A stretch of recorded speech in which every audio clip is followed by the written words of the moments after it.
Actually, may pumalag.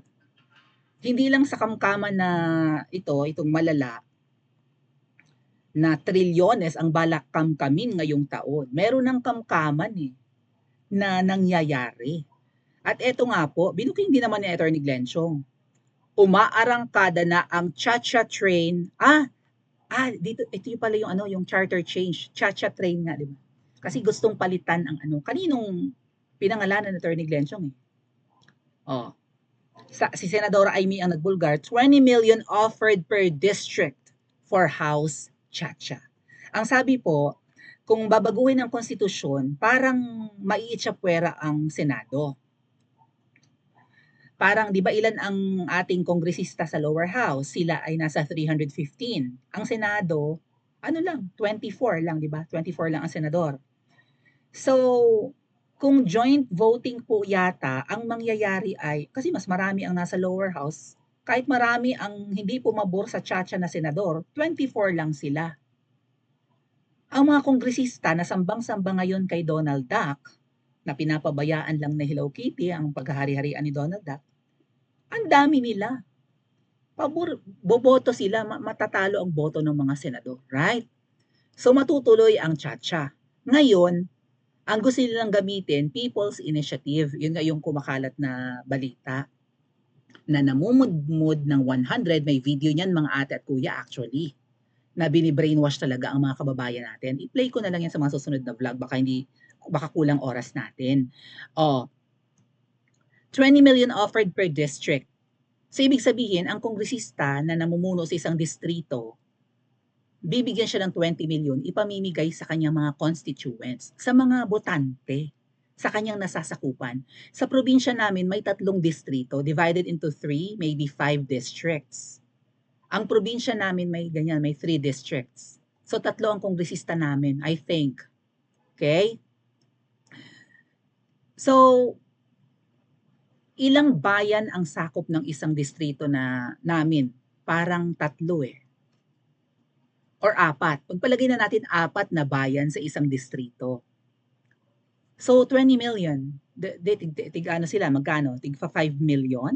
Maliit ha? 5 million bawat bayan? Maliit. Pero at least, bakit sila gumagastos? Bakit may budget na 20 million? Sa mga galit kay Senadora Amy, ito rin yung ma-appreciate nyo. Binubulgar niya yung mga ganito. Okay? Ano pa? Ayan nga, anak ng 20 million per district. Kailangan wag magpatumpik-tumpik sa hearing at investigasyon, ay imbestigahan daw.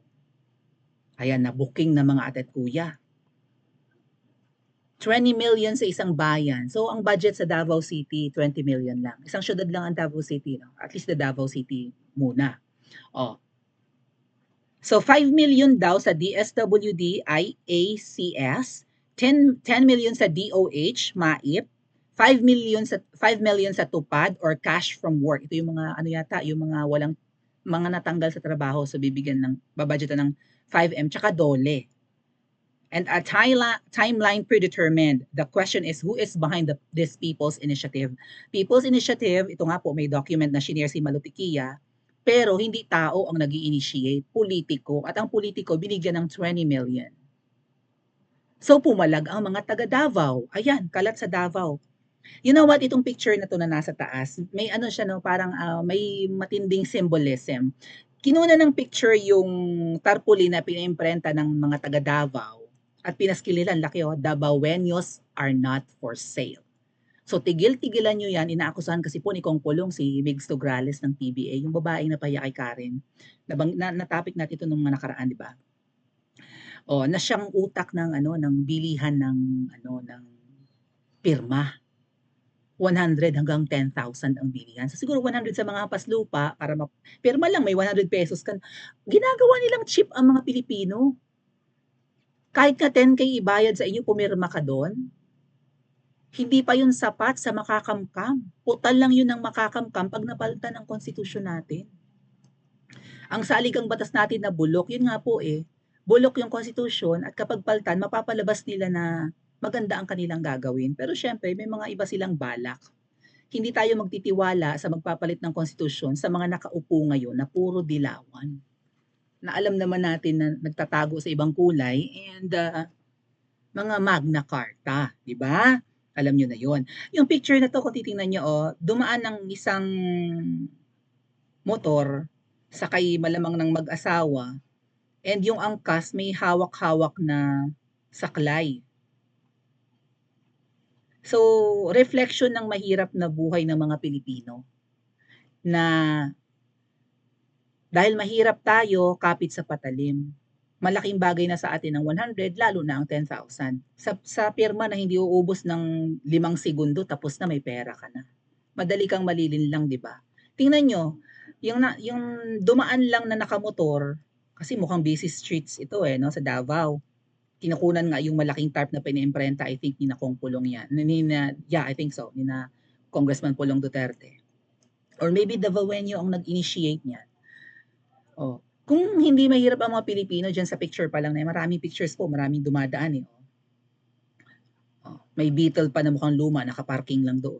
O hindi pa yata tama yung parking area na yun, tabing kalsada. I don't know, hopefully hindi nakaka-obscure or obstruct rather ng traffic. Yung ganyan na PWD, may saklay, magmumotor, konting gewang yan, lalong madadagdagan ang disability niyan, right? Ang pilay or what? Dapat nga sa ganyan, 'di ba, naka-wheelchair. Kung maayos ang buhay natin, dapat nakakotse ang mga 'yan. Kaso mo, ayan, motor, napakadelikado, plus may kapansanan pa yung angkas, may dalang saklay. So, very meaningful, no? Meaningful, may message din yung picture, ang ganda. Totoong reflection ng nangyayari sa Pilipinas. Pero naninindigan sila kasi sila ay mahirap, na hindi namin ipagbibili ang aming prinsipyo, ang pagkatao namin. Kaya tigil-tigilan ninyo ang panlulok. Ang problema po, syempre, marami naman sa atin ang mga, 'di ba? Mahirap talaga, hindi rin nakapag-aral, kapos, kailangan ng pambili ng kung ano man sa araw na to or sa mga susunod. Kakagatin 'yan. Kahit nga hindi sila pumirma ng tama, magguri-guri lang kakagatin nila yung offer. Pero ang epekto niyan, syempre, maipupush yung pagpapalit ng konstitusyon na magiging pabor naman sa mga taong willing magbayad para tumagal sila sa power at lalo pang maging powerful at lalo pang dumami ang kakamkamin. Ngayon, taga saan po kayo? I-comment nyo sa comment section. Tatalbugan na lang tayo ng taga Davao. Sila pumapalag, mga ate at kuya. 'Di ba? Hindi namin ipinagbibili. Actually, ito nga palang Davaoenos are not for sale. Kaya ko nabanggit na parang si Kong Pulong ang nag-initiate. Galing kay Kong Pulong ito, kuya ni VP Sara, ayan the tagline, Davaoenos are not for sale, has circulated online following the statement released by Davao City 1st District Representative Paulo Pulong Duterte, which apparently is directed at the People's Initiative Movement in Davao City. Yung PI nga po, yung pagpapapirma, allegedly spearheaded by Puwersa ng Bayaning Atleta or PBA. Hindi naman marunong mag-basketball, pero kunwari siya ang nagre-represent ng mga bayaning atleta, si Migs Nograles, babae. Siya daw ang nag-initiate ng mga pirmahan, ng mga may bribery. Na ang palusot nga ni Jam Magno, hindi daw yun suhol, yun daw ay incentives. Hindi ko pa nababatikos yung isang yan. After sabihin ni Kong Pulong yung Davaoenos are not for sale, merong lumabas na malaking tarp. So, nakikinig ang mga taga Davao, suportado nila ang kanilang congressman na matagal na nanahimik, hindi pumabatikos sa leadership at sa mga kasama niyang kongresista sa lower house para lang huwag maapektuhan yung budget niya, pero tinanggalan pa rin po ng 2 billion. Pilit siyang di ba hindi siya pumapalag? Protect daw yung yung protect the speaker, kuning-kuning, ganyan. Inaaway na si VP Sara, hindi umiimik si Kong Pulong. 'Di ba may parang merong phantom or something. May lihim na si Galot, si Tamba at saka si VP Sara, hindi umiimik ang kuya.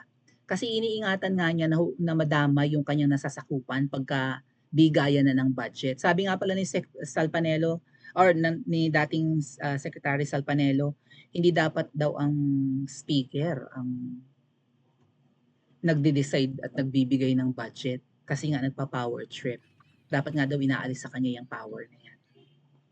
Ay, ano magagawa? Tama talaga, no? Hindi ang Pangulo ng Pilipinas ang pinaka-powerful. Ang pinaka-powerful sa Pilipinas ay ang may hawak ng ating purse, ng ating kaban. Dahil kung hindi kasundo ng Pangulo ang may hawak ng pera ng kaban ng bayan, pati siya maaalsa ng budget or konti lang ang ibibigay. Hindi rin ang most powerful ang Chief Justice ng Korte Suprema. Hindi rin ang Senate President. Wala siya kasama ang Senate President. Actually, mas powerful nga sila doon sa Chief Justice at saka sa Presidente. Kasi silang may hawak ng, kung sino ang may hawak ng salapi ng kayamanan, siyang powerful. Siyempre, money is power. Right? Oh. Pero siyempre, ang perang yun atin. At pumapalag ang taga Davao. Oh. Kahit na nahimik si Kong Polong, tanggal pa rin ang 2 billion na budget para sa kanyang distrito. Kaya hindi na nakatiis at umimik na. Tapos ganun pa yung ginagawa ng mga Nograles. Right? Ito, Migs Nograles, inaakusahan ni Kong Polong na ito daw ang nagpasimula ng People's Initiative na magbibigay ng 100 hanggang 10K. At ang target, mga ate at kuya, talagang burahin ang mga Duterte sa mundo ng politika. So, kaya ganyan. Baka papasukin ng ICC kung todo paninira kay VP Sara, pinalalabas na kurakot dahil puro confidential funds lang daw ang gusto ni VP Sara. Hindi na nga binigyan ng confidential funds, hindi na pinilit ni VP Sara, di ba? Oh, lahat binabatikos nila, mabuti na lang walang ginagawang illegal ang pangalawang pangulo natin. And ngayon, mukhang papalag na rin ang kapatid na nahimik na nga, natanggalan pa rin ng budget, pues, simula na ng kalbaryo nila. At ito nga po, nabulgar, 20 million per district. Si Senadora Amy mismo ang nagbulgar. So, sino ang makakapigil para mabago ang konstitusyon para lalong tumagal sila sa pwesto? Iilan lang ang matitinong nagsisiwalat. Lahat sila, ang dami-dami, 300 na yun nasa lower house. 300 ka kongresista na may tigta 20 million. Multiply natin yun. 6 billion ang budget. Is that right? 20 million times 600, 20 million times multiplied by 300 congressmen. Pumapatak na 6 billion para lang mabago ang konstitusyon. Actually, pag binago yung konstitusyon, mga ano yan mga 60, mga ganun na 60 to 80 billion yata yung ano daw yun, yung may sinasabi sila Basta yung sa pagbabago ng ganun kalaki yung budget. Aroy. Tapos hindi pabor sa Pilipino. Pera natin ang gagamitin. Kundi pabor sa nakaupo. Anong panloloko ito? Anong budol ang ginagawang ito? At sino daw ang utak? Sabi ni Atty. Glenchong. Kita niyo ang pangalan? Si Atty. Glenchong may sabi niyan, hindi ako. Ibang-iba at talagang walang patumangga ang kamkaman at palala ng palala. Anong gagawin natin? Magtiis? Paki-comment nga po sa comment section at mag-like and subscribe din po kayo.